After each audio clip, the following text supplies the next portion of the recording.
बिस्मिल्लाहिर्रहमानिर्रहीम। आज मैं बना रही हूँ बैंगन के चपली कबाब, स्पेशली उन लोगों के लिए जो बैंगन नहीं खाते।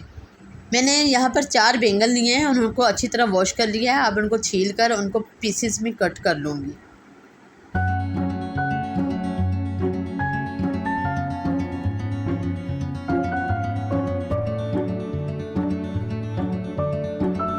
पैन में 1 टेबलस्पून ऑयल और साथ ही कटे हुए बैंगन शामिल करके 5 से 7 मिनट के लिए दम पर पकने के लिए छोड़ दिया। मैंने इसमें थोड़ा सा पानी भी शामिल किया था क्योंकि ये थोड़े से हार्ड थे। बैंगन अच्छी तरह सॉफ्ट हो गए हैं। अब इनको ठंडा होने के लिए छोड़ दूँगी। उसके बाद इसमें हरे मसाले और स्पाइसेस शामिल करूँगी।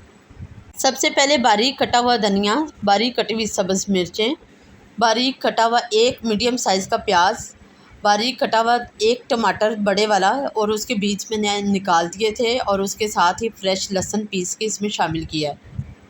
अब स्पाइसेस शामिल कर रही हैं। स्पाइसेस में कुटी हुई लाल मिर्चें, अनारदाना, ज़ीरा पाउडर, कश्मीरी लाल मिर्च, खुश्क धनिया का पाउडर, नमक, थोड़ी सी अजवाइन। कबाब को बाइंड करने के लिए 5 टेबलस्पून मैदा शामिल कर रही हूँ। मैदा नहीं है तो बेसन डाल दें, बेसन नहीं है तो कॉर्नफ्लोर शामिल कर सकते हैं। साथ ही मैं ब्रेड क्रम्स शामिल कर रही हूँ। मैंने 3 ब्रेड लिए हैं और उनके ही ब्रेड क्रम्स घर में बना लिए हैं और वो इसमें शामिल कर रही हूँ बाइंड करने के लिए। मेरे पास अंडा इस वक्त अवेलेबल नहीं था। अगर अंडा हो तो वो इसमें शामिल कर लें तो इन कबाब को हैंडल करना ज़्यादा आसान हो जाएगा। हैंडल करने के साथ साथ फ्लेवर बहुत मज़े का आएगा। मेरे पास था नहीं तो इसलिए मैंने शामिल नहीं किया। हाथों को ऑयल से ग्रीस कर लें। जितना अमेज़ा आपको चाहिए आप लें और उसका चपली कबाब बनाएं। पतला, छोटा, मोटा, जितना भी आपको चाहिए बनाकर आपने पैन में फ्राई करना कर लें, तवे पर फ्राई करना। मैं यहाँ पर तवे पर फ्राई कर रही हूँ।